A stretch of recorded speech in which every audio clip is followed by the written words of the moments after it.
ಓಂ ತತ್ಸತ್ಯಂ ಸದಿತಿ ಪ್ರಾಣಃ ಅಥ ಖಲ್ವಿಯಂ ದೈವೀ ವೀಣಾ ಭವತೆ ತದನುಕೃತಿರಸೋ ಮಾನುಷೀ ವೀಣಾ ಭವತೆ. ಶ್ರೀ ಗುರುಭ್ಯೋ ನಮಃ. ಭಾಗವತದ 11ನೇ ಸ್ಕಂದದ ಪ್ರವಚನಮಾಲೆಯಲ್ಲಿ ಇವತ್ತು ನಾವು ನೋಡಬೇಕಾಗಿರುವಂಥದ್ದು 33ನೇ ಭಾಗ. 11ನೇ ಸ್ಕಂದದ 7ನೇ ಅಧ್ಯಾಯದ 49 ಶ್ಲೋಕಗಳು ಈ ಹಿಂದೆ ಮುಕ್ತಾಯ ಕಂಡಿದ್ವು. ಅನೇಕ ಗುರುಗಳ ಮೂಲಕ ನಾವು ಹೇಗೆ ಅನೇಕ ಸಂಗತಿಗಳನ್ನು ಕಲಿಯಬೇಕು ಅಂತನ್ನೋದನ್ನ ಇಲ್ಲಿ ನೋಡ್ತಾ ಇದ್ದೇವೆ. ಇದೆಲ್ಲ ಆ ಯದು ಮಹಾರಾಜ ಒಂದ್ ಕಡೆ ಎಲ್ಲೋ ಸಂಚಾರಕ್ಕೆ ಹೋಗಿದ್ದಾಗ ಒಬ್ಬ ಅವಧೂತನಾದ ಬ್ರಾಹ್ಮಣನನ್ನು ನೋಡಿ, ನೀನು ಇಷ್ಟು ನಿಸ್ಸಂಗನಾಗಿ ಸಂತೃಪ್ತನಾಗಿ ಬದುಕ್ತಾ ಇದ್ದೆ, ನಿನ್ನ ಇಂಥ ಒಂದು ಜೀವನ ಶೈಲಿಗೆ ಏನು ನಿಮಿತ್ತ, ಹೇಗೆ ನೀನು ಬದುಕ್ತಾ ಇದ್ದೆ ಅಂತ ಕೇಳಿದ. ಆಗ ನನಗೆ ಅವನು 24 ಗುರುಗಳಿದ್ದಾರೆ ಅಂತ ಹೇಳಿದ್ದ ಆ ಬ್ರಾಹ್ಮಣ. ಅದರಲ್ಲಿ ಅನೇಕ ಗುರುಗಳನ್ನ ಈಗಾಗಲೇ ನೋಡಿದ್ದೀವಿ. ಚಂದ್ರನೆಂಬ ಗುರುವನ್ನ, ಅದಕ್ಕಿಂತ ಮುಂಚೆ ಅಗ್ನಿ ಎಂಬ ಗುರುವನ್ನ, ಜಲ ಎಂಬ ಗುರುಗಳನ್ನೆಲ್ಲ ನೋಡಿದ್ದೀವಿ. ಸೂರ್ಯ ಎಂಬ ಗುರುವನ್ನ ನಾವೀಗ ಗಮನಿಸಿ ಆ ಮೂಲಕ ನಮಗೇನು ತಿಳಿಯುತ್ತದೆ ಅಂತ ಅನ್ನೋದನ್ನ ನಾವು ನೋಡಬೇಕಾಗಿದೆ. ಹಿಂದೆ ಅನೇಕ ಬಾರಿ ನೋಡೇ ಇದ್ದೀವಿ. ನಮ್ಮ ಗುರುಕುಲಗಳು, ನಮ್ಮ ಪಾಠಶಾಲೆಗಳು, ನಮ್ಮ ವಿಶ್ವವಿದ್ಯಾನಿಲಯಗಳು ಇವೆಲ್ಲ ಒಂದು ನಮಗೆ ಪಾಠವನ್ನು ಹೇಳ್ಕೊಡುವಂಥ ಶಾಲೆಗಳೇ. ಈ ಎಲ್ಲ ಗುರುಗಳ ಮೂಲಕ ನಾವೇನು ಕಲಿತೀವಲ್ಲ, ಸೂರ್ಯ, ಚಂದ್ರ, ಹೆಬ್ಬಾವು ಮೊದಲಾದ ಗುರುಗಳ ಮೂಲಕ ಕಲಿತೀವಲ್ಲ, ಇದು ಒಂದು ಮುಕ್ತ ವಿಶ್ವವಿದ್ಯಾನಿಲಯ. ಜಗತ್ತೇ ಒಂದು ಮುಕ್ತ ವಿಶ್ವವಿದ್ಯಾನಿಲಯ, ಓಪನ್ ಯೂನಿವರ್ಸಿಟಿ. ಅವುಗಳ ಮೂಲಕ ಜಗತ್ತಿನಲ್ಲಿ ಅನೇಕ ಸಂಗತಿಗಳನ್ನ ಕೇವಲ ಗುರುಗಳನ್ನ ಅವಲಂಬಿಸಿ ಒಂದು ಫಾರ್ಮಲ್ ಎಜುಕೇಶನ್ ಅಂತ ಇರ್ತದೆ, ಔಪಚಾರಿಕವಾದ ಶಿಕ್ಷಣ, ನಿಶ್ಚಿತ ರೂಪದಲ್ಲೇ ಕೂತ್ಕೊಂಡು ಸಮಿತ್ ಪಾಣಿ ಶ್ರೋತ್ರಿಯಂ ಬ್ರಹ್ಮನಿಷ್ಠ ಮತ್ತು ಗುರುಗಳು ಹೋಗಿ ನಮಸ್ಕಾರ ಮಾಡಿ ಏನು ಪಾಠ ಕೇಳ್ತಿರ್ತೀವಿ, ಅದೇ ಪಾಠ ಅಲ್ಲ. ಜಗತ್ತಿನಲ್ಲಿ ಅನೇಕ ಜಡ ವಸ್ತುಗಳನ್ನು ಗಮನಿಸಿ, ಚೇತನ ವಸ್ತುಗಳನ್ನು ಗಮನಿಸಿ ಅವುಗಳ ಮೂಲಕ ಕೂಡ ನಾವು ಅಧ್ಯಯನ ಮಾಡಬೇಕಾದ್ದು ಬಹಳ ಇದೆ. ಅಂಥ ಕೆಲವು ಗುರುಗಳ ವರ್ಣನೆ ಇದೆ. ಮತ್ತು ಎಲ್ಲದಕ್ಕೂ ಮೂಲಭೂತವಾಗಿ ಇವುಗಳೆಲ್ಲರಲ್ಲಿ ಅಂತರ್ಯಾಮಿ ಆದಂಥ ಭಗವಂತ ಏನಿರ್ತಾನಲ್ಲ, ಸೂರ್ಯನಲ್ಲಿ ಚಂದ್ರನಲ್ಲಿ ಅಂತರ್ಯಾಮಿ ಆಗಿರ್ತಕ್ಕಂಥ ಭಗವಂತ ಇರ್ತಾನೆ. ಅವನೇ ನಮಗೆ ಗುರು ಅಂತ ತಿಳ್ಕೊಳ್ಬೇಕು. ಅದನ್ನ ಹಿಂದೆ ನೋಡಿದ್ದೀವಿ. ಗುಣಾನುಪಾದತ್ತೆ. ಈ ಸೂರ್ಯ ಹೇಗೆ ವರ್ತಿಸ್ತಾನೆ ಅದನ್ನು ಈ ಶ್ಲೋಕ ಹೇಳ್ತದೆ. ಗುಣಾನುಪಾದತ್ತೆ ಯಥಾಕಾಲಂ ವಿಮುಂಚತೆ ನತೇಷು ಸಜ್ಜತೆ ಯೋಗಿ ಗೋಭಿಹಿ ಗಾಯುವ ಗೋಪತಿ. ಸೂರ್ಯ ಬೇಸಿಗೆಯಲ್ಲಿ ತನ್ನ ಕಿರಣಗಳ ಮೂಲಕ ನೀರನ್ನೆಲ್ಲ ಹೀರಿಕೊತಾನೆ, ಮಳೆಗಾಲದಲ್ಲಿ ಮತ್ತೆ ಅದನ್ನ ಸುರಿಸ್ತಾನೆ. ಅವನಿಗೆ ಆ ನೀರಿನಲ್ಲಿ ಏನೂ ಅಭಿಮಾನ ಇರೋದಿಲ್ಲ. ಮಳೆಗಾಲದಲ್ಲಿ, ಬೇಸಿಗೆ ಕಾಲದಲ್ಲಿ ನಾನು ಇದನ್ನು ಸ್ವೀಕರಿಸಿದ್ದೇನೆ, ನನಗೆ ಇದು ಬೇಕಾದದ್ದು, ನಾನಿದನ್ನ ಮತ್ತೆ ಯಾರಿಗೂ ಕೊಡಬಾರದು ಅನ್ನುವಂಥ ಏನು ಆಲೋಚನೆಯೂ ಅವನಿಗಿರೋದಿಲ್ಲ. ಅವನು ಪ್ರಸಂಗ ಬಂದಾಗ ತಗೊಳ್ತಾನೆ, ಮತ್ತೊಂದು ಪ್ರಸಂಗ ಬಂದಾಗ ಎಲ್ಲವನ್ನು ಕೂಡ ಅವರಿಗೆ ಭೂಮಿಗೆ ಮರಳಿ ಕೊಟ್ಟು ಬಿಡ್ತಾನೆ. ಅದರಂತೆ ಯೋಗಿಯಾದವನು ಪ್ರಸಂಗ ಬಂದಾಗ, ವಿಷಯ ಪದಾರ್ಥಗಳು ಮುಂದಿದ್ದಾಗ ಏನು ನೋಡಬೇಕು ಅದನ್ನು ನೋಡ್ತಾನೆ, ಏನು ತಿನ್ನಬೇಕು ಅದನ್ನು ತಿಂತಾನೆ, ಏನು ಮುಟ್ಟಬೇಕು ಅದನ್ನು ಮುಟ್ತಾನೆ. ಇಷ್ಟೆಲ್ಲ ಮಾಡಿಯೂ ಕೂಡ ಅವನಿಗೆ ಆ ಪದಾರ್ಥಗಳ ಮೇಲೆ ಅಭಿಮಾನ ಇರೋದಿಲ್ಲ. ಬೇಡ ಆದಾಗ ಅದನ್ನು ಬಿಟ್ಟು ಬಿಡ್ತಾನೆ, ಬೇಕಾದಾಗ ಬಂದಾಗ ಸ್ವೀಕರಿಸ್ತಾನೆ. ವಿಹಿತ ಕಾಲದಲ್ಲಿ ಸ್ವೀಕರಿಸ್ತಾನೆ, ಅವಿಹಿತ ಕಾಲದಲ್ಲಿ ಅದನ್ನು ತ್ಯಜಿಸ್ತಾನೆ. ಅವುಗಳಲ್ಲಿ ಆಸಕ್ತಿ ಅವನಿಗಿರಬಾರದು. ಆ ಆಕಾಶದಲ್ಲಿ ಸಂಚರಿಸುವಂತ ಸೂರ್ಯ ಏನಿದ್ದಾನೆ ಅವನು ಹೇಗೆ ಕಾಣಿಸ್ತಾನೆ, ನಮ್ಗೆ ಇನ್ನೊಂದು ಸಂಗತಿ ತಿಳಿಬೇಕಾದ್ರಿಂದ. ದಿವ್ಯ ಶರೀರಾಗಿ ಆ ಸೂರ್ಯದೇವ ಸಂಚರಿಸ್ತಾ ಇರ್ತಾನೆ. ನೀರಿನಲ್ಲಿ ಕಂಡಾಗ ಅವನ ಪ್ರತಿಬಿಂಬ, ಸೂರ್ಯನ ಪ್ರತಿಬಿಂಬ ಕಂಡಾಗ ಸ್ಥೂಲ ಬುದ್ಧಿಯವರಿಗೆ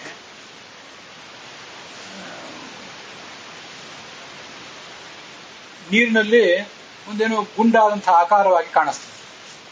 ವಸ್ತುತಃ ಈ ನೀರಿನಲ್ಲಿ ಕಂಡ ಒಂದು ಆಕಾರ ಅಥವಾ ಕನ್ನಡಿಯಲ್ಲಿ ಕಂಡ ಸೂರ್ಯನ ಆಕಾರವೇ ಆ ಸೂರ್ಯ ಅಲ್ಲ. ಅಲ್ಲಿ ಮೇಲೆ ಇರುವಂತಹ ಸೂರ್ಯನ ಶಕ್ತಿ ಅದೆಷ್ಟೋ ಪಟ್ಟಾಗಿದೆ. ಅಷ್ಟು ಶಕ್ತಿ ಈ ಪ್ರತಿಬಿಂಬಕ್ಕಿರೋದಿಲ್ಲ. ಆದರೂ ಮಂದ ಬುದ್ಧಿಯವರಿಗೆ ಇದೇ ಸೂರ್ಯ ಅಂತ ಕಾಣಿಸ್ತದೆ. ಅದರಂತೆ ಆನಂದಮಯನಾದಂಥ ಅಪಾರ ಶಕ್ತಿ ಉಳ್ಳಂತಹ ಸೂರ್ಯ ಈ ಪರಮಾತ್ಮ ಜೀವನ ಶರೀರದೊಳಗೆ ಜೀವನ ಜೊತೆಗಿದ್ದಾನೆ. ಹೀಗಿದ್ದಾನೆ ಅಂತ ಮಾತ್ರಕ್ಕೆ ಸ್ಥೂಲ ಬುದ್ಧಿಯವರು ಆದವರು ಈ ಜೀವನಂತೆ ಇವನು ಕೂಡ ಅಜ್ಞಾನಿ, ಪ್ರಾಕೃತ ಗುಣವುಳ್ಳವನು, ನಮ್ಮ ಈ ಶರೀರದಲ್ಲಿ ಬಂದಿ ಹೀಗೆ ನಾನಾ ಥರ ತಿಳ್ಕೊಂಡ್ಬಿಡ್ತಾರೆ. ಅವಜಾನಂತಿ ಮಾಂ ಮೂಢಾಹ ಮಾನುಷೀಂ ತನುಮಾಶ್ರಿತಂ ಪರಂಭಾವಮಜಾನಂತಹ ಮಮ ಯೋಗ ಮಹೇಶ್ವರಂ ಅಂತ ಹೀಗೆ ಭಗವದ್ಗೀತಾದ ಶ್ಲೋಕ. ಮಾನುಷೀಂ ತನುಮಾಶ್ರಿತಂ, ಎಲ್ಲಾ ಮನುಷ್ಯರ ಶರೀರದಲ್ಲಿದ್ದೇನೆ. ಅದಕ್ಕೆ ಎರಡು ಅರ್ಥ ಭಗವದ್ಗೀತಾದ ಮಾತಿಗೆ. ನಾನೀಗ ಮನುಷ್ಯರ ನಡುವೆ ಹುಟ್ಟಿ ಬಂದಿದ್ದೇನೆ, ನನ್ನನ್ನು ಇವರು ಎಲ್ಲ ಮನುಷ್ಯ ಅಂತ ತಿಳ್ಕೊಂಡ್ಬಿಟ್ಟಿದ್ದಾರೆ, ನಾನೊಬ್ಬ ಪರಮಾತ್ಮ ಅಂತಂದು ಇವ್ರಿಗೆ ಗೊತ್ತಾಗ್ತಿಲ್ಲ, ಒಂದರ್ಥ. ಇನ್ನೊಂದು, ಈ ಎಲ್ಲರ ಮನುಷ್ಯರ ಒಳಗೆ ನಾನಿದ್ದೇನೆ, ಮಾನುಷೀಂ ತನುಮಾಶ್ರಿತ ಅಂದ್ರೆ ಇನ್ನೊಂದು ಅರ್ಥ. ಆ ಜ್ಞಾನಿಗಳಾದ ಯಾರಾದವರು ಈ ಅರ್ಥ ಏನು ಅಲ್ಲಿ ಹೇಳಿದ್ದಾರೆ ಇಲ್ಲೋ ಗೊತ್ತಿಲ್ಲ, ಈ ಪ್ರಸಂಗಕ್ಕೆ ಹೊಂದ್ಕೊಂಡು ಹೇಳಿದೆ ಅಷ್ಟೆ. ಒಳಗಿದ್ದಾರೆ ಲಕ್ಷ್ಯತೆ ಸ್ಥೂಲ ಮತಿಭಿ ಆತ್ಮಾಚ ಅಂಬುಸ್ಥಿತಾರ್ಕವತ ತದ್ಗತಃ. ಅಲ್ಲಿ ಒಳಗಿದ್ದಾನೆ ಪರಮಾತ್ಮ, ಮನುಷ್ಯರೊಳಗಿದ್ದಾನೆ, ದೇವತೆಗಳೊಳಗಿದ್ದಾನೆ, ಜಡಗಳೊಳಗಿದ್ದಾನೆ. ಇವರೆಲ್ಲ ಆ ಪರಮಾತ್ಮನನ್ನು ಹಾಗೆ ಅಂತ ತಿಳ್ಕೊಂಡ್ಬಿಡ್ತಾನೆ. ಅವನು ನಮ್ಮಂತೆ ಅಜ್ಞಾನ ತಿಳ್ಕೊತಾರೆ, ಸೀಮಿತವಾದ ಶಕ್ತಿ ಉಳ್ಳವನು ತಿಳ್ಕೊತಾರೆ, ಏನೇನೋ ತಿಳ್ಕೊಂಡು ಭ್ರಾಂತರಾಗಿಬಿಡ್ತಾರೆ. ಇದೆಲ್ಲ ಅಜ್ಞಾನಿಗಳಾದವ್ರು ಹೀಗೆ ತಿಳ್ಕೊತಾರೆ. ಆದ್ರೆ ಜ್ಞಾನಿಗಳಾದವರು ಸ್ವಲ್ಪ ಆದ್ರೂ ವಿವೇಕ ಇದ್ದವರು ಆ ಸೂರ್ಯನಿಗೂ ಸೂರ್ಯನ ಬಿಂಬಕ್ಕೂ ಇರೋ ವ್ಯತ್ಯಾಸವನ್ನು ಹೇಗೆ ಸ್ಪಷ್ಟವಾಗಿ ತಿಳ್ಕೊಂಡು ತಾವು ಆ ಮೇಲಿರುವ ಸೂರ್ಯನನ್ನೇ ಗಮನಿಸಿ ಸಂಧ್ಯೋಪಾಸನೆ ಇತ್ಯಾದಿಗಳನ್ನ ಮಾಡ್ತಾರೆ. ಇದು ನೋಡಿ, ನನಗೆ ತತ್ಕಾಲದಲ್ಲಿ ಅನಿಸಿದೊಂದು ಅರ್ಥ ಹೇಳ್ತೇನೆ. ಸಂಧ್ಯೋಪಾಸನೆ ಸೂರ್ಯನನ್ನು ನೋಡಿ ಸೂರ್ಯನನ್ನ ನೋಡ್ತಾ ಯಾವತ್ತು ಸೂರ್ಯೋದಯ ಅಲ್ಲಿ ತನಕ ಗಾಯತ್ರಿ ಜಪ ಇತ್ಯಾದಿಗಳು ಮಾಡಬೇಕು, ಸೂರ್ಯನ ನೋಡಿ ಅರ್ಘ್ಯ ಕೊಡಬೇಕು, ಇದೆಲ್ಲ ಇದೆ. ಆ ಸೂರ್ಯನ ನೋಡಿ ಅರ್ಘ್ಯ ಕೊಡುವ ಪ್ರಕ್ರಿಯೆ, ಮತ್ತೆ ಅವನಲ್ಲಿ ಪರಮಾತ್ಮನನ್ನ ಕಾಣುವ ಪ್ರಕ್ರಿಯೆ ಇದೆಲ್ಲ ಎಲ್ಲಿ ಮಾಡ್ತೀವಿ? ಮೇಲಿರೋ ಸೂರ್ಯನಲ್ಲಿ ಮಾಡ್ತೀವಿ. ಈ ನೀರಿನೊಳಗಿರೋ ಸೂರ್ಯ ಮಂಡಲದಲ್ಲಿ ಯಾರು ಪರಮಾತ್ಮನ ಕಾಣುವ ಪ್ರಯತ್ನ ಮಾಡೋದಿಲ್ಲ.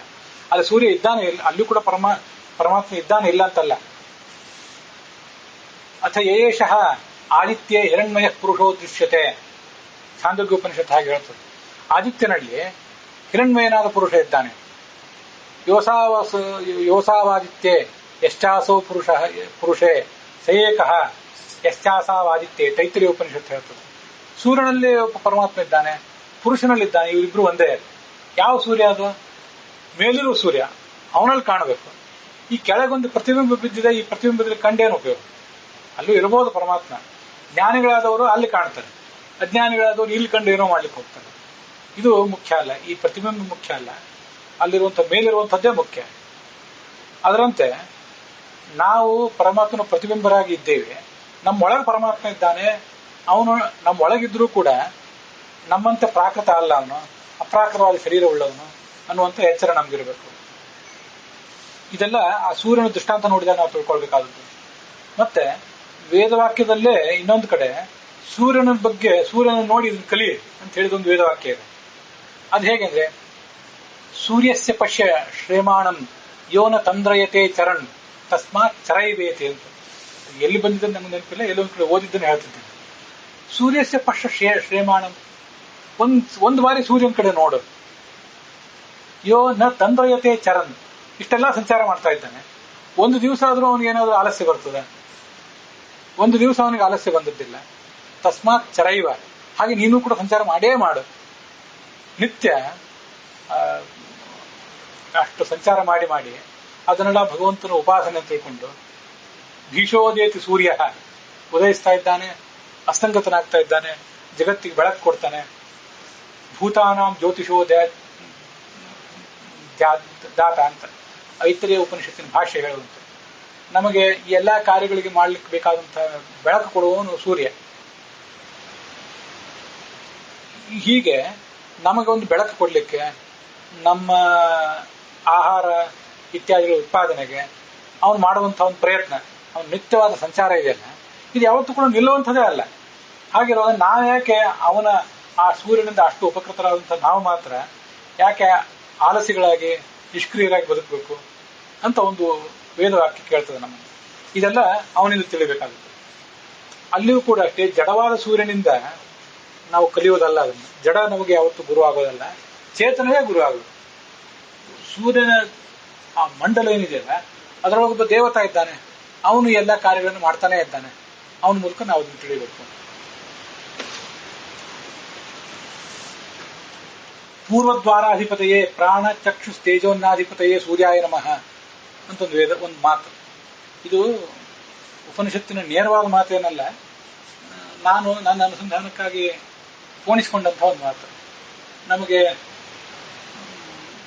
ಜಯ ವಿಜಯ ಬಲ ಪ್ರಬಲ ನಂದ ಸುನಂದನ ಮತ್ತು ಕುಮುದ ಕುಮುದೇಕ್ಷಣ ಅಂತ 8 ಜನ ದ್ವಾರಪಾಲಕರು ಇರ್ತಾರಲ್ಲ, ಇವರನ್ನು ದೇವ ಪೂಜಾ ಕಾಲದಲ್ಲಿ ಹೇಳ್ತೇವೆ ನಾವು. ಇದು ಹಿಂದೆ ಪ್ರವಚನದಲ್ಲಿ ಹೇಳಿದ್ದೇನೆ ಒಂದು ಪ್ರಸಂಗದಲ್ಲಿ.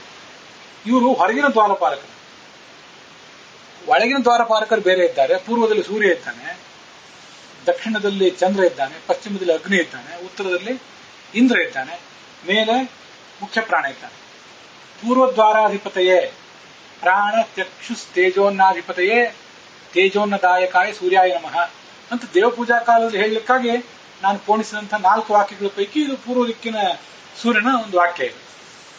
ಉಪನಿಷತ್ತಿನ ವಾಕ್ಯಗಳಲ್ಲಿ ಮತ್ತು ಉಪನಿಷತ್ತಿನ ಭಾಷ್ಯದ ವಾಕ್ಯಗಳಲ್ಲಿ ಸ್ವಲ್ಪ ಬೇರೆ ಇದೆ. ಇವೇ ಶಬ್ದಗಳಿವೆ, ಅದನ್ನು ಚತುರ್ಥಿ ವಿಭಕ್ತಿಂತವಾಗಿ ನಾನು ಮಾಡ್ಕೊಂಡಿದ್ದೇನೆ ಅಷ್ಟೇ. ಪೂರ್ವ ದಿಗಧಿಪತೆಯೇ ಪೂರ್ವ ದಿಕ್ಕಿನ ಅಧಿಪತಿಯಾದಂತಹ ಪ್ರಾಣ ಅಪಾನ ವ್ಯಾನ ಉದಾನ ಸಮಾನ ಯುಕ್ತಿ 5 ಜನ ಕ್ರಮವಾಗಿ ಅಧಿಪತಿಗಳಾಗಿದ್ದಾರೆ. ಚಕ್ಷುಸ್ಯ ಅಭಿಮಾನಿ ಅಂತಂತೂ ಗೊತ್ತಿದ್ದೇ ಇದೆ ಸೂರ್ಯ. ಪ್ರಾಣ ಚಕ್ಷು ತೇಜೋನ್ನಾಧಿಪತೆಯೇ ತೇಜಸ್ಸಿಗೆ ಅಧಿಪತಿಯಾಗಿದ್ದಾನೆ, ಅವನು ಬೆಳಕಿಗೆ ಅಧಿಪತಿಯಾಗಿದ್ದಾನೆ. ಆಮೇಲೆ ಅನ್ನಕ್ಕೆ ಅಧಿಪತಿಯಾಗಿದ್ದಾನೆ. ತೇಜೋನ್ನದಾಯಕಾಯ, ಅವನನ್ನು ಯಾರು ತೇಜಸ್ಸಿಗೆ ಅಭಿಮಾನಿ ಮತ್ತು ಅನ್ನಕ್ಕೆ ಅಭಿಮಾನಿ ಅಂತ ಉಪಾಸನೆ ಮಾಡ್ತಾರೆ, ಅಧಿಪತಿ ಅಂತ ಉಪಾಸನೆ ಮಾಡ್ತಾರೆ, ಅವರಿಗೆ ತೇಜಸ್ಸನ್ನು ಕೊಡ್ತಾನೆ, ಅನ್ನವನ್ನು ಕೊಡ್ತಾನೆ ಅಂತ ಕೂಡ ಅಲ್ಲಿ ಬಂದಿದೆ ಆ ಛಾಂದೋಗ್ಯ ಭಾಷ್ಯದಲ್ಲಿ. ಇವೆಲ್ಲ ಒಂದು ಕಾರ್ಯಗಳು. ನಮ್ಗೆ ಅನ್ನ ಕೊಡ್ತಾನೆ, ಹೊರಗೆ ಅವನು ಮಾಡೋ ಕೆಲಸಗಳು ಅಷ್ಟು. ಭೂಮಿಗೆ ಅವನು ಬಿಸಿಲು ಬಿದ್ದರೆ ಇಲ್ಲಿ ಬೆಳೆ ಬೆಳೆಯೋದು, ಅದಾದ್ಮೇಲೆ ಅಗ್ನಿ ಮೂಲಕ ನಾವು ಅದನ್ನು ಬೇಯಿಸಿ ತಿನ್ನಬೇಕು. ಇನ್ನೂ ನಾವು ತಯಾರಿದ್ರೆ ಸೂರ್ಯನ ಬೆಳಕಿನ ಮೂಲಕವೇ ಆಹಾರ ಪದಾರ್ಥಗಳನ್ನು ಬೇಯಿಸುವಂತ ತಂತ್ರಜ್ಞಾನ ಬಂದಿದೆ. ಅದು ನಾವೀಗ ಇನ್ನೂ ಅಳವಡಿಸ್ಕೊಂಡಿಲ್ಲದೆ ಇರಬಹುದು, ಅದಕ್ಕೂ ಅವನ ಸಹಕಾರ ಇದೆ. ಭೂತಾನಾಂ ಜ್ಯೋತಿಷೋದಾತ ಸೂರ್ಯ ತತ್ಕರ್ಮ ಸಿದ್ಧಯೇ ಭೂತಾನಾಂ ಜ್ಯೋತಿಷೋದಾತ ಅಂತ ಐತರೇಯ ಉಪನಿಷತ್ತು ಭಾಷ್ಯದ ಪೂರ್ಣ ವಾಕ್ಯ. ಸೂರ್ಯ ತತ್ಕರ್ಮ ಸಿದ್ಧಯೇ, ಭಗವಂತನ ಕುರಿತಾಗಿ ನಾವು ಮಾಡಬೇಕಾದ ಕರ್ಮಗಳೇನಿವೆ, ಆಧ್ಯಾತ್ಮಿಕ ಕಾರ್ಯಗಳು, ಧಾರ್ಮಿಕ ಕಾರ್ಯಗಳು, ಅದಕ್ಕೆ ಬೇಕಾದ ಬೆಳಕು ಕೊಡುವವನು. ಯಾಕೆ ಬೆಳಕು ಕೊಡ್ತಾನೆ? ನಾವೇನೋ ವ್ಯರ್ಥವಾದ ಪ್ರಕೃತಿಯ ಕುರಿತಾದ ಸಂಶೋಧನೆಗಳು ಮತ್ತೆ ಯಾವುದು ನಮ್ಮ ಆಮೋದ ಪ್ರಮೋದ ವಿಲಾಸ ವಿಹಾರ ಇದನ್ನ ಮಾಡ್ಲಿಕ್ಕೆ ಅವನು ಬೆಳಕು ಕೊಡೋದಲ್ಲ. ತತ್ಕರ್ಮ ಸಿದ್ಧಯೇ ಭೂತಾನಾಂ ಜ್ಯೋತಿಷೋ ದಾತ. ಬೆಳಗಾಗಿ ಎದ್ದು ಕೂಡಲೇ ನೀನು ಎದ್ದು ಭಗವಂತನ ಕಾರ್ಯ ಮಾಡು, ತೊಡಗು, ಅಧ್ಯಯನದಲ್ಲಿ ತೊಡಗು, ಶ್ರವಣ ಮನನಾದಿಗಳಲ್ಲಿ ತೊಡಗು ಅಂತ ಅವನು ಸಂದೇಶ ಕೊಡ್ತಿದ್ದಾನೆ ಸೂರ್ಯ. ತತ್ಕರ್ಮ ಸಿದ್ಧಯೇ ಭೂತಾನಾಂ ಜ್ಯೋತಿಷೋ ದಾತ ಸೂರ್ಯ ಉಪನಿಷತ್ ಭಾಷ್ಯ. ಹೀಗ ಸೂರ್ಯನನ್ನೊಬ್ಬ ಗುರು ಅಂತ ನಾವು ತಿಳ್ಕೊಳ್ಬೇಕು. ಸೂರ್ಯ ಯಾವುದೇ ಅಭಿಮಾನವಿಲ್ಲದೆ ಇಷ್ಟೆಲ್ಲ ಕಾರ್ಯಗಳನ್ನು ಮಾಡ್ತಿದ್ದಾನೆ ಅಂತ ಅನ್ನೋದನ್ನು ನೋಡಿದ್ದೀವಿ. ಇದಕ್ಕೆ ಸಂಬಂಧಪಟ್ಟಂತೆ ಭಾಗವತ ತಾತ್ಪರ್ಯದ ಒಂದು ಶ್ಲೋಕವೂ ಕೂಡ ಇದೆ. ಅದನ್ನು ಈಗ ಹೀಗೆ ಗಮನಿಸೋಣ.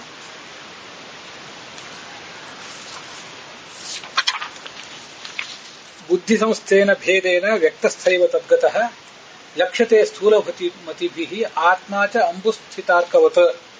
ಇದು ನಾವು ನೋಡಿದ ಅರ್ಥಕ್ಕನುಗುಣವಾದ ಪಾಠ.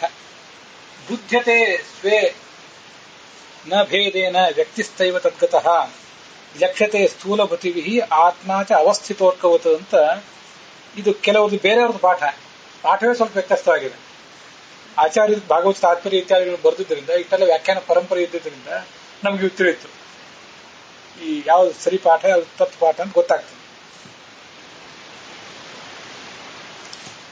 ಏನು ಆಚಾರ್ಯರು ಭಾಗವತ ತಾತ್ಪರ್ಯ ಹೇಳ್ತಾರೆ ಅಂದ್ರೆ, ಬುದ್ಧಿ ಸಂಸ್ಥ ಸ್ವಾತ್ಮ ಭೇದ ವ್ಯಕ್ತಸ್ಥೋ ಜೀವ ಉಚ್ಯತೆ ತೇನೈವ ಸಹ ಸಂಸ್ಥಾನಾತ್ ಪರಾತ್ಮ ಸ್ಥೂಲ ಬುದ್ಧಿಭಿಃ ಜೀವವಲ್ಲಕ್ಷ್ಯತೆ ವಿಷ್ಣು ಯಥೈವಾಂಬುಸ್ಥಿತಾರ್ಕವತ್. ಇದು ಪ್ರಭಾಸಕ ಅನ್ನುವಂಥ ಒಂದು ಗ್ರಂಥದ ಒಂದು 2-4 ಶ್ಲೋಕಗಳು. ಅದರಲ್ಲಿ ಒಂದು 2 ಶ್ಲೋಕಗಳನ್ನಷ್ಟೇ ನಾನು ಓದಿದೆ. ಇಲ್ಲಿ ಆತ್ಮ ಅಂದ್ರೆ ಪರಮಾತ್ಮ, ಅವನು ಈ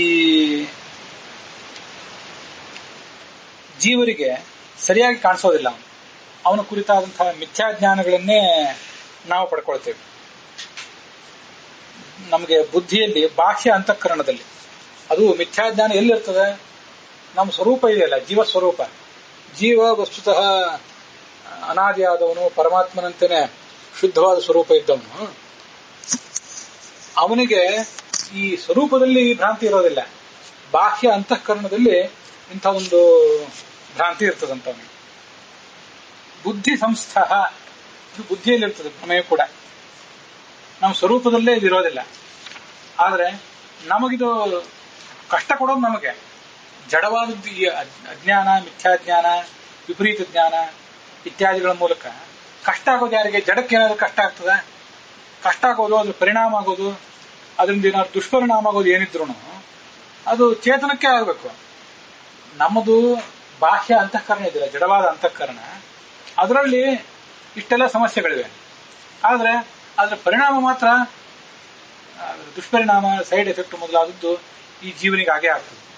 ಆದರೂ ನಾವು ಸಮಾಧಾನ ಪಟ್ಕೊಳ್ಬೇಕಾದಂತಹ ವಿಷಯ ಏನಂದ್ರೆ, ಎಂಥ ಅಜ್ಞಾನ, ದುರಾಗ್ರಹ ಏನ್ ಬಂದ್ರು ಒಳಗೆ ಬರೋದಿಲ್ಲ. ಹೊರಗಿನ ಅಂತಃಕರಣ ಸೀಮಿತವಾಗಿರ್ತದೆ. ಪರಿಣಾಮ, ಅದರ ದುಷ್ಪರಿಣಾಮಗಳು, ಅದರ ಕಂಪನ ಎಲ್ಲೋ ಒಂದ್ ಕಡೆ ಆ ಭೂಕಂಪದ ಒಂದು ಕೇಂದ್ರ ಬಿಂದು ಇರ್ತದೆ. ಅದು ಪರಿಣಾಮ ಬೇರೆ ಬೇರೆ ಕಡೆ ಆಗ್ತಿರ್ತದಲ್ಲ. ಆ ಥರ ಏನೇನೋ ಆಗ್ತದೆ ನಮಗೂ. ನಾವು ಇಲ್ಲ ಅದರಿಂದ ಬಳಲ್ತಾ ಇದ್ದೇವೆ, ಇಲ್ಲ ಅಂತಲ್ಲ. ಆದರೆ ಅದರ ಅಸ್ತಿತ್ವ, ಆ ಭ್ರಮೆಯ ಅಸ್ತಿತ್ವ ಇರೋದು ಹೊರಗಿದೆ ಅಂತ ನಾವು ಅದನ್ನ ತಿಳ್ಕೊಳ್ಬೇಕು. ಅದೊಂದು ಸಮಾಧಾನ ಸಂಗತಿ ಅಂತ ನಂದೊಂದು ಅನಿಸಿಕೆ. ಅದು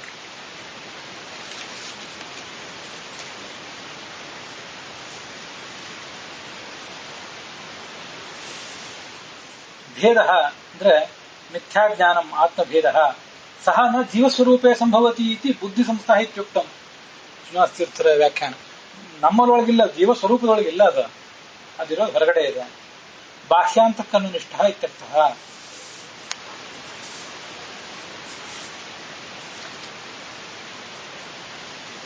ಈ ವ್ಯಕ್ತಸ್ಥೋ ಜೀವ ಉಚ್ಯತೆ. ವ್ಯಕ್ತಸ್ಥ ಅಂತ ಒಂದು ಶಬ್ದ ಇದೆಯಲ್ಲ, ವ್ಯಕ್ತಸ್ಥ ಅನ್ನೋ ಶಬ್ದಕ್ಕೆ ಜೀವ ಅಂತ ಅರ್ಥ. ವ್ಯಕ್ತಸ್ಥೋ ಜೀವ ಉಚ್ಯತೆ.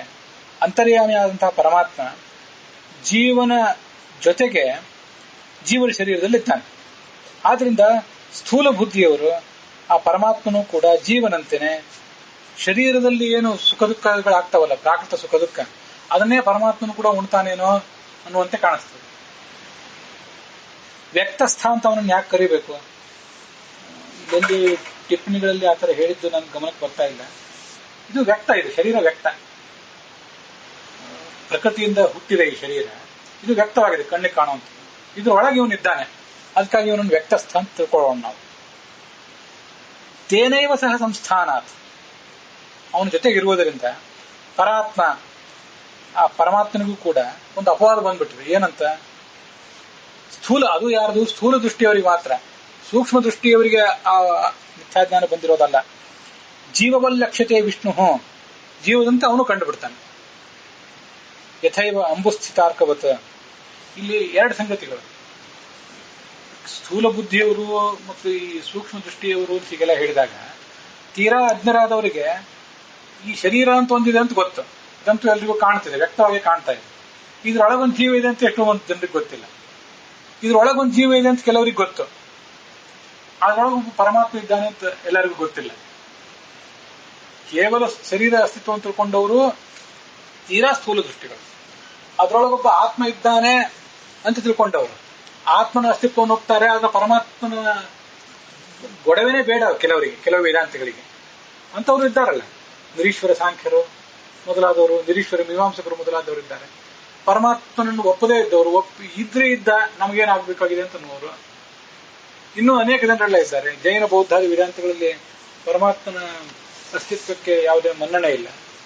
ಎಲ್ಲ ಜೀವನನ್ನು ಹೋಗ್ತಾರೆ. ಜೀವನಿಗೊಂದು ಕರ್ಮ ಇದೆ, ಪುನರ್ಜನ್ಮ ಇದೆ, ಇದನ್ನೆಲ್ಲ ಹೋಗ್ತಾರೆ. ಆದ್ರೆ ಪರಮಾತ್ಮ ಇದ್ದಾನೆ ಅಂತ ಒಪ್ಪೋದಿಲ್ಲ. ಆದ್ರಿಂದ ಶರೀರವನ್ನೇ ಗಮನಿಸುವವರು ತೀರಾ ಸ್ಥೂಲ ದೃಷ್ಟಿಯವರು. ಅದರೊಳಗೊಬ್ಬ ಆತ್ಮನನ್ನ ಕಾಣುವವರು ಸ್ವಲ್ಪ ಸೂಕ್ಷ್ಮ ದೃಷ್ಟಿಗಳು. ಅದರೊಳಗೆ ಪರಮಾತ್ಮ ಇದ್ದಾನೆ ಅಂತ ಕಾಣುವವರು ಇನ್ನೂ ಸೂಕ್ಷ್ಮ ದೃಷ್ಟಿ ಇರ್ತದೆ. ಈಗ ಬರೇ ಜೀವನನ್ನು ಕಾಣುವವರು ಇರ್ತಾರಲ್ಲ, ಅವ್ರೊಳಗೆ ಪರಮಾತ್ಮ ಇದ್ದಾನೋ ಬಿಡ್ತಾನೋ ಅಂತದ್ರ ಬಗ್ಗೆ ಅವರು ತಲೆ ಕೆಡಿಸ್ಕೊಂಡಿಲ್ಲ. ಇನ್ನು ಕೆಲವರು ಇದ್ದಾರೆ ಅದರಲ್ಲೇ, ಈ ವಿಪರೀತ ಜ್ಞಾನಿಗಳು, ದುಷ್ಟ ದೃಷ್ಟಿ ಇದ್ದವರು. ಅಜ್ಞಾನ ಅಂತನ್ನೋದು ಎರಡು ತರ. ಪರಮಾತ್ಮ ಇದ್ದಾನೋ ಇಲ್ಲೋ ಗೊತ್ತಿಲ್ಲ ಅಂತನೂರು ಕೆಲವರು, ಇದ್ದಾನೆ ವಿಷ್ಣು ಅಂತನೂನು ಒಬ್ಬ ಇದ್ದಾನೆ, ಅವನು ನಮ್ಮಂತೆಯೇ ಅಜ್ಞಾನೇ, ನಮ್ಮಂತೆಯೇ ಅಸಮರ್ಥ ಅಂತ ತಿಳ್ಕೊಳ್ಳೋರು ಇನ್ ಕೆಲವರು. ಅದು ದುಷ್ಟ ಜ್ಞಾನ, ವಿಪರೀತ ಜ್ಞಾನ, ಮೋಹ ಅಂತ ಕರೀತಾರೆ. ಅದು ತಪ್ಪು ತಿಳುವಳಿಕೆ ಕಾರಣ. ಸರಿಯಾದ ತಿಳುವಳಿಕೆ ಇಲ್ಲದೇ ಇರೋದು ಕೆಲವು ಬಾರಿ ಕೇವಲ ನರಕಕ್ಕೆ ಕಾರಣ ಆಗಬಹುದು. ವಿಪರೀತ ತಿಳುವಳಿಕೆ ದುರ್ಗತಿಗೆ ಕಾರಣ ಆಗ್ತದೆ, ಶಾಶ್ವತವಾದ ದುರ್ಗತಿಗೆ ಕಾರಣ ಆಗ್ತದೆ. ಅವನನ್ನ ಇವರು ಹೀಗೆ ತಿಳ್ಕೋತಾರೆ. ಏನಂತ ತಿಳ್ಕೋತಾರೆ? ಜೀವ ಹೇಗೆ ಉಣ್ತಾ ಇರ್ತಾನೆ, ತಿಂತಾ ಇದ್ದಾನೆ, ಅದಂತೆಯೇನೆ ಇವನು ಈ ಪರಮಾತ್ಮನು ಕೂಡ ಶರೀರದಲ್ಲಿದ್ದಾನೆ, ನಾನಾ ತರ ಸುಖ ದುಃಖ ಎಲ್ಲ ಅನುಭವಿಸ್ತಾನೆ ಅಂತೆಲ್ಲ ಅವನ ಬಗ್ಗೆ ಭ್ರಮಿಸಿಬಿಡ್ತಾರೆ.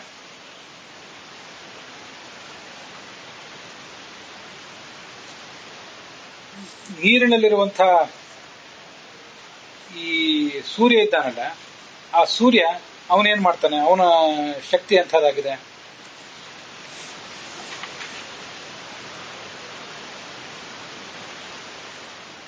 ನೀರಿನಲ್ಲಿರುವ ಪ್ರತಿಬಿಂಬದಂತೆ ಬಿಂಬನಾದ ಸೂರ್ಯನೂ ಕೂಡ ಇವರಿಗೆ, ಈ ಭ್ರಾಂತರಾದವರಿಗೆ ತಪ್ಪು ತಿಳುವಳಿಕೆಗೆ ವಿಷಯನಾಗಿ ಬಿಡ್ತಾನೆ.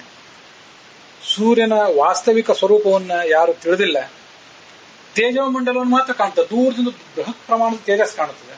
ವಾಸ್ತವಿಕ ಸ್ವರೂಪ ಏನು ಕಾಣ್ತದೆ, ಯಾರಿಗೆ ಕಾಣ್ತದೆ? ಅಜ್ಜರಿಗೆ ಸಣ್ಣಗೆ ಒಂದು ದುಂಡಗಿನ ಏನು ಶಿರಃಪಾದಾದಿ ವರ್ಜಿತ ನೋಡಿ, ವರ್ತುಲತ್ವಾದ ಗುಂಡೆ ಕಾಣ್ತದೆ. ಅದಕ್ಕೇನು ಕೈ ಕಾಲು ಇತ್ಯಾದಿಗಳಿವೆಯಾ? ಅರ್ಕ ಸ್ವರೂಪ ಅನಭಿಜ್ಞೈ ಶಿರಃಪಾದಾದಿ ವರ್ಜಿತ ಅಚೇತನಸ್ಯ ಕಲ್ಪಿಯತ. ನೋಡ್ರಿ, ವಿಜ್ಞಾನಿಗಳಿಗೆಲ್ಲ ಒಂದು ಚುರುಕು ಮುಟ್ಟಿಸುವಂತ ಮಾತು ಇದೆ. ಸೂರ್ಯನನ್ನ ದೊಡ್ಡ ಪ್ರಮಾಣದ ತೇಜಸ್ಸಿನ ರಾಶಿ ಅಂತ ತಿಳ್ಕೊಂಡಿದ್ದೀರಿ, ಅವನನ್ನು ಅಧ್ಯಯನ ಮಾಡ್ಲಿಕ್ಕೆ ಏನೇನೋ ಪ್ರಯತ್ನನೂ ನಡೆಸಿದ್ದೀರಿ, ಅವನೊಬ್ಬ ಅಚೇತನ ಅಂತ ತಿಳ್ಕೊಂಡಿದ್ದೀರಿ. ಅಷ್ಟನ್ನು ಮಾತ್ರ ತಿಳ್ಕೊಂಡಿದ್ದರಿಂದ ನೀವು ಸಿಗಬೇಕಾದ ಪೂರ್ಣ ಪ್ರಯತ್ನ ಸಿಗ್ತಿಲ್ಲ, ಪೂರ್ಣ ಲಾಭ ಅದರಿಂದ ಆಗ್ತಿಲ್ಲ. ತತ್ತೇಜೋ ಮಾತ್ರ ದರ್ಶಿಭಿ, ಬೆಳಕು ಮಾತ್ರ ನಿಮ್ಗೆ ಕಣ್ಣಿಗೆ ಕಾಣಿಸ್ತದೆ, ಒಳಗಿರುವ ಆತ್ಮ ನಿಮ್ಗೆ ಕಣ್ಣಿಗೆ ಕಾಣಿಸ್ತಾ ಇಲ್ಲ. ಸೂರ್ಯ ದೇಹಾದಿ ಭಿನ್ನಂ ಚ ತೇಜೋಮಂಡಲಮೇವತು ದೃಶ್ಯತೆ ಸ್ಥೂಲಮತಿಭಿ ಏವಮೇವ ಜನಾರ್ದನಃ. ವಸ್ತುತಃ ಸೂರ್ಯನ ಆ ಚೇತನವಾದ ಶರೀರ ಇದೆಯಲ್ಲ, ಶರೀರಕ್ಕಿಂತ ಭಿನ್ನವಾಗಿ ತೇಜೋಮಂಡಲ ಇರೋದು, ಸ್ಥೂಲ ದೃಷ್ಟಿಯವರಿಗೆ ಅದೇ ಕಾಣಿಸೋದು. ಅದರಂತೆ ಪರಮ ಜನಾರ್ದನನು ಕೂಡ ಭ್ರಾಂತಿಯಲ್ಲಿ ಈ ಜನರಿಗೆ ಜೀವನಂತಾನೆ ಕಾಣಿಸ್ತಾನೆ, ಜೀವನ ಒಳಗಿರುವ ಪರಮಾತ್ಮ ಕಾಣಿಸೋದೇ ಇಲ್ಲ. ಸೂರ್ಯಮಂಡಲದ ಒಳಗೆ ಇರುವಂತಹ ಸೂರ್ಯನನ್ನು ಸಾಕ್ಷಾತ್ಕರಿಸ್ಕೋಬೇಕಾದ್ರೆ ಆ ಸೂರ್ಯನ ಬಗ್ಗೆ ಒಂದು ಭಕ್ತಿ ಹೇಗಬೇಕು, ಹಾಗೆ ಜೀವನನ್ನ ಪ್ರತಿಬಿಂಬನನ್ನಾಗಿ ಮಾಡಿಕೊಂಡು ಜೀವನ ಒಳಗಿರುವ ಬಿಂಬನಾಗಿದ್ದಾನ ಪರಮಾತ್ಮ, ಅವನನ್ನು ಕಾಣಬೇಕಾದ್ರೂ ಕೂಡ ಒಂದು ಸೂಕ್ಷ್ಮ ದೃಷ್ಟಿ ಬೇಕು. ಸ್ಥೂಲ ದೃಷ್ಟಿಯವರಿಗೆ ಅದು ಕಾಣಿಸೋದೇ ಇಲ್ಲ. ಏಷ ಸರ್ವೇಷು ಭೂತೇಷು ಗೂಢೋತ್ಮಾನ ಪ್ರಕಾಶತೆ ದೃಶ್ಯತೆ ತ್ವಗ್ಗಯ ಬುದ್ಧ ಸೂಕ್ಷ್ಮದರ್ಶಿ ಅಂತ ಕಾಟಕೋಪನಿಷತ್ತು ಮಾತು. ಸರ್ವೇಷು ಭೂತೇಷು, ಬರೇ ಸೂರ್ಯನಲ್ಲೆಲ್ಲ, ಚಂದ್ರನಲ್ಲಿದ್ದಾನೆ, ಎಲ್ಲಾ ಪ್ರಾಣಿಗಳಲ್ಲೂ ಇದ್ದಾನೆ. ಗೂಢ ಆತ್ಮ ಪ್ರಕಾಶತೆ, ಆದ್ರೆ ಗಮನಕ್ಕೆ ಬರ್ತಾ ಇಲ್ಲ. ದೃಶ್ಯತೆಯು ಅಗ್ರೇಯ ಬುದ್ಧ, ಬಹಳ ಶ್ರೇಷ್ಠವಾದ ಬುದ್ಧಿಗೆ ಮಾತ್ರ ಆ ಪರಮಾತ್ಮನ ಅಸ್ತಿತ್ವ ಕಂಡು ಬಂದಿತ್ತು. ಎಷ್ಟು ಶ್ರವಣ ಮಾಡಬೇಕು, ಎಷ್ಟು ಮನನ ಮಾಡಬೇಕು, ಎಷ್ಟು ಧ್ಯಾನ ಮಾಡಬೇಕು, ಎಷ್ಟು ದುರಾಗ್ರಹಗಳಿಂದ ವರ್ಜಿತರಾಗಿರ್ಬೇಕು, ಇಷ್ಟೆಲ್ಲ ಆದಾಗ ಬಹಳ ಅಗ್ರವಾದ ಬುದ್ಧಿಗೆ, ಸೂಕ್ಷ್ಮದರ್ಶಿಗೆ ಬುದ್ಧಿಗೆ ಸಾಣೆ ಹಿಡಿದಾಗ ಆ ಪರಮಾತ್ಮ ಕಾಣ್ಲಿಕ್ಕೆ ಸಾಧ್ಯ. ಸೂರ್ಯನಲ್ಲಿರುವ ಪರಮಾತ್ಮನ ಕಾಣಿಸೋದಿಲ್ಲ, ಬೇರೆ ಕಡೆ ಇದ್ದವನು ಕಾಣಿಸೋದಿಲ್ಲ, ಜೀವನಲ್ಲಿದ್ದವನು ಕೂಡ ಕಾಣಿಸೋದಿಲ್ಲ. ಭ್ರಾಂತಿಯಿಂದ ಜೀವರಂತೆ ಅವನು ಕಂಡು ಬಿಡ್ತಾನೆ ಅಂತ ಪ್ರಭಾಸಕ ಅನ್ನೋ ಗ್ರಂಥ, ಪ್ರಭಾಸಕ ಅನ್ನೋ ಗ್ರಂಥ, ಆ ಶಬ್ದಕ್ಕೆ ಏನರ್ಥ ಅಂತ ನಮಗೆ ಕಾಣಿಸೋದಿಲ್ಲ. ಇನ್ನೂ ಒಂದು ಊಹೆ ಮಾಡಿ ಹೇಳ್ತೇನೆ. ಆಭಾಸ ಅಂತ ಶಬ್ದ ಪ್ರಯೋಗ ಮಾಡಿದ್ದಾರೆ ತಾರ್ಕಿಕ ಆಚಾರ್ಯರು ಅನುವ್ಯಾಖ್ಯಾನದಲ್ಲಿ.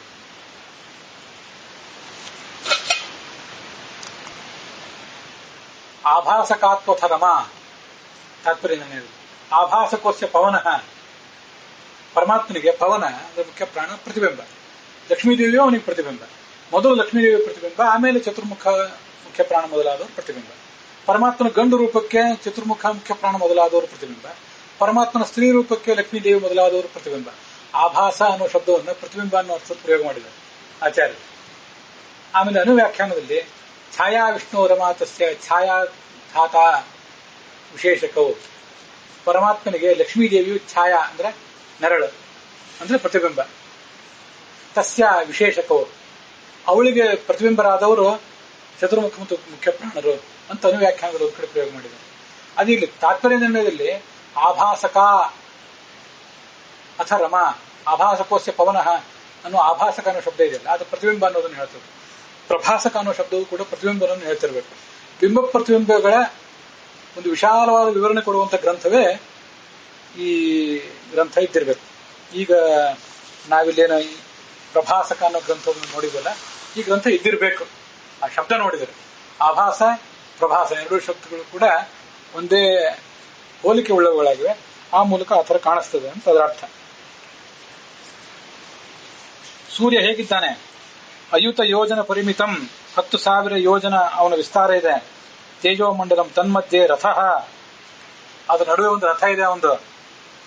ತತ್ರ ಶಿರಃ ಪಾಣ್ಯಾದಿ ಮಾನಪಿ, ಅವನಿಗೆ ತಲೆ ಕಾಲು ಎಲ್ಲ ಇದೆ. 2 ಪದ್ಮಗಳಿರ್ತಾವ ಅವನ ಕೈಯಲ್ಲಿ, ಸೂರ್ಯನ ಕೈಯಲ್ಲಿ. ಅವನು ಪರಮಾತ್ಮನ ಅಧಿಷ್ಠಾನಕ್ಕೆ ಪಾತ್ರನಾಗಿದ್ದಾನೆ ಮತ್ತು ಅವನು ಪ್ರಾಣಕ್ಕೆ ಅಭಿಮಾನಿಯಾಗಿದ್ದಾನೆ, ಪೂರ್ವ ದಿಕ್ಕಿನ ಅಧಿಪತಿಯಾಗಿದ್ದಾನೆ, ತೇಜಸ್ಸಿನ ದಾಯಕ, ನಮಗೆ ಅನ್ನ ಕೊಡ್ತಾನೆ. ಇವೆಲ್ಲ ಸಂಗತಿಗಳು ಚೇತನನಾದವನು ಮಾಡ್ತಾ ಇದ್ದಾನೆ ಅನ್ನೋದು ಯಾರ್ಯಾರು ವಿಜ್ಞಾನಿಗಳಿಗೆ ಗೊತ್ತಿದೆಯಾ? ಇಷ್ಟು ದೊಡ್ಡ ವಿಜ್ಞಾನ ಅಧ್ಯಯನ ಮಾಡಿದವರು ಕೂಡ ಆ ದೃಷ್ಟಿಯಿಂದ ಸ್ಥೂಲ ದೃಷ್ಟಿಯವರೇ. ಸೂರ್ಯ ಇಷ್ಟೆಲ್ಲ ಇದ್ದವನಾದ್ರೂ ಕೂಡ ಸೂರ್ಯ ವರ್ತುಲತ್ವ ಶಿರಃಪಾಣ್ಯಾದಿ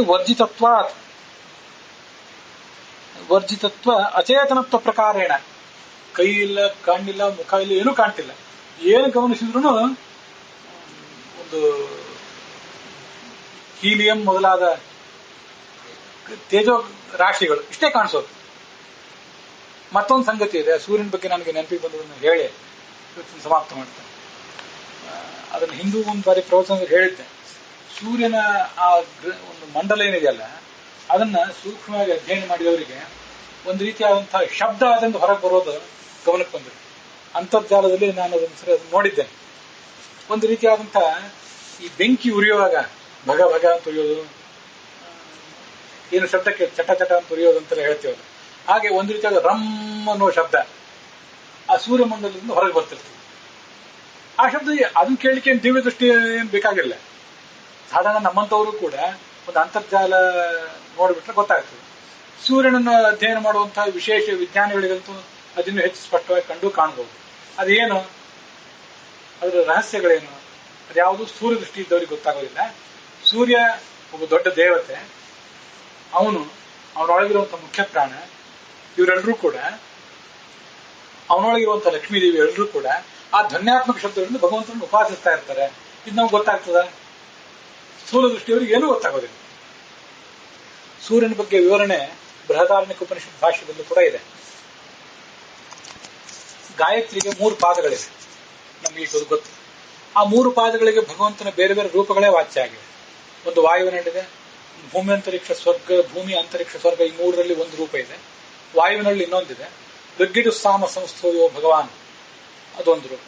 ಅಂತೂ ಭೂಮ್ಯಂತರಿಕ್ಷ ಸ್ವರ್ಗಗಳಲ್ಲಿ ಒಂದು ರೂಪ, ಮತ್ತೆ ವಾಯುವಿನಲ್ಲಿ ಒಂದು ರೂಪ, ಋಗ್ಗಿಡು ಸಾಮಗಳಲ್ಲಿ ಇನ್ನೊಂದು ರೂಪ.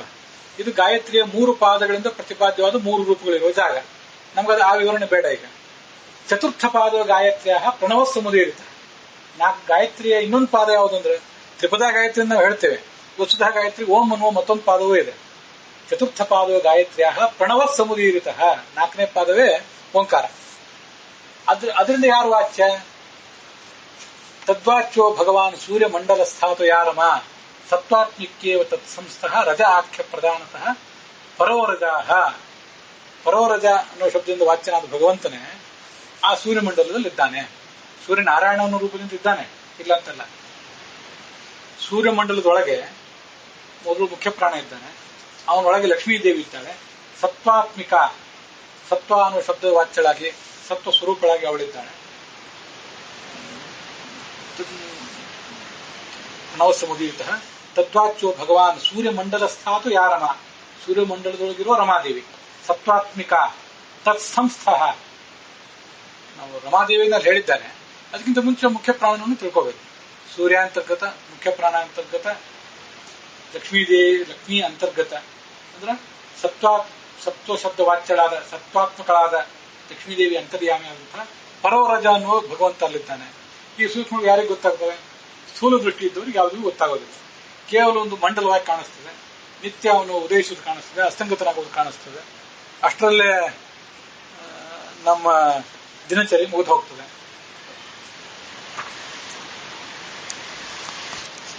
ನಂದಂತಿ ಉದತೆ ಉದಿತೆ ಆದಿತ್ಯೆ ನಂದಂತಿ ಅಸ್ತಮಿತೇರವು ಆತ್ಮನೋ ನಾವ ಬುದ್ಧಂತೆ ಮನುಷ್ಯ ಜೀವಿತ ಕ್ಷಯ. ಸೂರ್ಯ ಉದಯಿಸಿದಾಗ ಭಾರಿ ಸಂತೋಷ ಪಡ್ತಾರೆ. ಆ ಕಾಲ ತುಂಬಾ ಮೋಹಕವಾಗಿರ್ತದೆ. ಸೂರ್ಯೋದಯ ನೋಡ್ಲಿಕ್ಕೆ ಹೋಗ್ತಾರೆ. ಸೂರ್ಯೋದಯ ನೋಡಬೇಡ್ರಿ ಅಂತ ಶಾಸ್ತ್ರದಲ್ಲಿ ಹೇಳಿದ್ದಾರೆ, ಅದನ್ನು ನೋಡ್ಲಿಕ್ಕೆ ಹೋಗ್ತಾರೆ ಜನ. ನಂದಂತಿ ಅಸ್ತಮಿತೇರವು, ಸೂರ್ಯ ಅಸ್ತಂಗತನಾಗುವಾಗ ಸನ್ಸೆಟ್ ಪಾಯಿಂಟ್ಗಳಿಗೆ ಹೋಗಿ ಅದನ್ನು ನೋಡ್ಲಿಕ್ಕೆ ಹೋಗ್ತಾರೆ, ಎಲ್ಲ ಮಾಡ್ತಾರೆ. ಆದ್ರೆ ಆತ್ಮನೋ ನಾವ ಬುದ್ಧಿಯಂತೆ ಮನುಷ್ಯ ಜೀವಿತ ಕ್ಷಯ. ಒಂದು ಸೂರ್ಯೋದಯ ಆಗಿ ಮತ್ತೊಂದು ಸೂರ್ಯಾಸ್ತ ಆದಾಗ ನಮ್ಮ ಜೀವಮಾನದ ಒಂದು ದಿನ ಹೋಯ್ತಲ್ಲ, ಅದನ್ನ ಯಾರು ಮನುಷ್ಯರು ತಿಳ್ಕೊಳ್ಳೋದಿಲ್ಲ. ಆ ಮೂಲಕ ಸೂರ್ಯ ಆಯ್ತು ನಾನಿನ್ನ ಹೊರಟಿದ್ದೇನೆ, ನಿಂದೊಂದು ದಿನ ಮುಗಿತು ಅನ್ನೋ ಸಂದೇಶ ನಮಗೆ ಕೊಡ್ತಿದ್ದಾನೆ. ಆ ಸೂರ್ಯನನ್ನ ಆ ಥರ ಗುರು ಅಂತ ತಿಳ್ಕೊಂಡು ನಾವು ಅದನ್ನೆಲ್ಲ ತಿಳ್ಕೊಳ್ಬೇಕು. ಹೀಗೆ ಸೂರ್ಯನನ್ನ ಗುರು ಅಂತ ನಾವು ಹೇಗೆ ತಿಳ್ಕೋಬೇಕು, ಏನನ್ನು ತಿಳ್ಕೋಬೇಕು, ಅವನ ಸಂದೇಶ ಏನು ಅಂತ ಅನ್ನೋದನ್ನ ಇವತ್ತು ನೋಡಿದ್ದೀವಿ. ಇವತ್ತಿನ ಈ ಭಾಗ ಇಲ್ಲಿಗೆ ಸಮಾಪ್ತವಾಗಿದೆ.